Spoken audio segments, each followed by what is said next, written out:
बिस्मिल्लाहिर्रहमानिर्रहीम नहमदुहु व नुसल्ली अला रसूलिहिल करीम अम्मा बाद।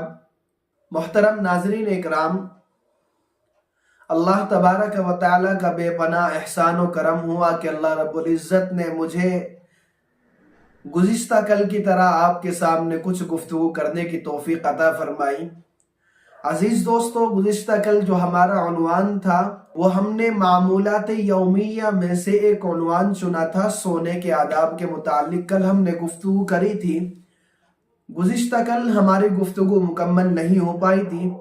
कोशिश करूँगा कि आज इंशाअल्लाह गुफ्तगू को मुकम्मल करूँगा और जो उन्वान बाकी रह गया है उसको मुकम्मल करने की कोशिश करूँगा।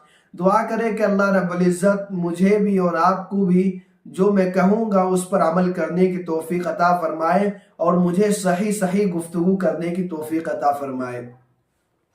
चलिए शुरू करते हैं। सोने के आदाब में से 11वां अदब ये है कि सोने से पहले तौबा कर लेना। आप सल्लल्लाहु अलैहि वसल्लम ने इरशाद फरमाया कि जो शख्स बिस्तर पर जाते वक्त ये कलिमात अस्तगफिरुल्लाह अस्तगफिरुल्लाह अस्तगफिरुल्लाह 3 मरतबा पढ़ लेगा तो अल्लाह तबारक व ताला उसके गुनाह माफ फरमा देंगे। अगरचे गुनाह समंदर के झाग के बराबर ही क्यों ना हो, अगरचे रेत के ज़र्रात के बराबर ही क्यों ना हो, अगरचे दरख्तों के पत्तों के बराबर ही क्यों ना हो, अगरचे दुनिया के दिनों के बराबर तादाद क्यों ना हो, लेकिन अल्लाह तबारक व ताला हमारे गुनाहों को माफ फरमा देंगे। ये अल्लाह के नबी सल्लल्लाहु अलैहि वसल्लम का फरमान है और इरशाद है। 12वां अदब यह है कि अपने दिल को कीना और हसद से पाक करके सोना। अपने दिल को कीना और हसद से पाक करके सोना। अल्लाह के नबी सल्लल्लाहु अलैहि वसल्लम ने हजरत अनस बिन मालिक रज़ियल्लाहु अन्हु से फरमाया, ए प्यारे बेटे, अगर तू सुबह शाम इस हाल में कर सके कि तेरे दिल में किसी के मुताल्लिक कीना न हो तो तू ऐसा कर। यानी रात को जब हम सोए तो अपने दिल में ये गुमान कर ले कि जो मेरे दिल के अंदर किसी के ताल्लुक से बदगुमानी है, किसी के ताल्लुक से कीना भरा हुआ है, मैं उसको अपने दिल से निकालता हूँ और अल्लाह तबारक व ताला से माफ़ी करके सोता हूँ कि अगर मेरी तरफ से किसी को तकलीफ हुई है या मेरी वजह से किसी को तकलीफ हुई है, या अल्लाह मुझे माफ़ फरमा दीजिए और मेरे दिल में दूसरों की तरफ से जो बदगुमानी भरी हुई है, अल्लाह मैं इस बदगुमानी को ख़त्म करता हूँ, इसका गुनाह भी मेरी तरफ से हटा दीजिए। ये दुआ करके सोए। सोने के आदाब में से 13वां अदब ये है कि तहज्जुद की नियत करके सोना। आप सल्लल्लाहु अलैहि वसल्लम ने इरशाद फरमाया कि जो शख्स बिस्तर पर आए और उसकी नियत रात को उठकर इबादत करने की थी मगर नींद उस पर गालिब आ गई, यानी वो सोता रह गया और यहाँ तक कि सुबह हो गई, इसी हाल में सुबह हो गई और उसने तहज्जुद की नमाज अदा नहीं की, तो अल्लाह के नबी सल्लल्लाहु अलैहि वसल्लम इरशाद फरमाते हैं तो उसको उसकी नियत का सवाब मिलेगा और उसकी नींद उसके रब की तरफ से उस पर इनाम होगी। ये अल्लाह के नबी सल्लल्लाहु अलैहि वसल्लम ने इरशाद फरमाया है। मेरे अजीज दोस्तों, नियत करके सोने में क्या जा रहा है? हम नियत करके सोएं कि हमें तहज्जुद अदा करनी है। उठाना अल्लाह के हाथ में है, तौफीक देना अल्लाह के हाथ में है, लेकिन हम नियत तो करें।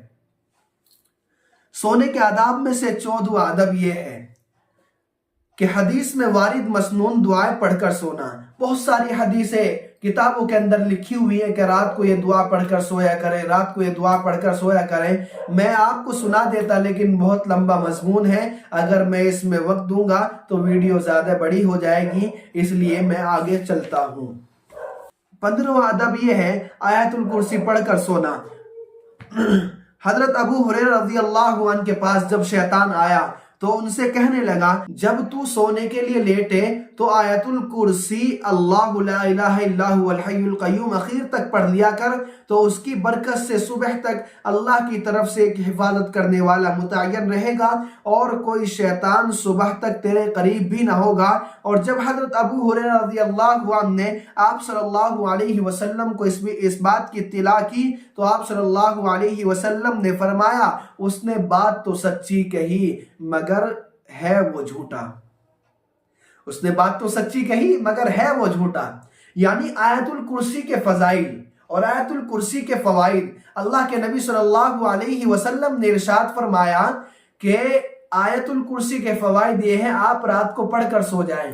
16واں ادب یہ ہے کہ سورہ بقرہ کی آخری 2 آیتیں پڑھ کر سونا۔ یہ سونے کے آداب میں سے 16واں ادب یہ بھی ہے کہ سورہ بقرہ کی آخری 2 آیتیں پڑھ کر سونا۔ آپ صلی اللہ علیہ وسلم نے فرمایا کہ جو شخص سورہ بقرہ کی آخری آیت پڑھ لے گا رات کو سوتے وقت، یہ اس کے لیے کافی ہوگی۔ 17واں ادب یہ ہے سونے کے آداب میں سے کہ سورہ کافرون پڑھ کر سونا۔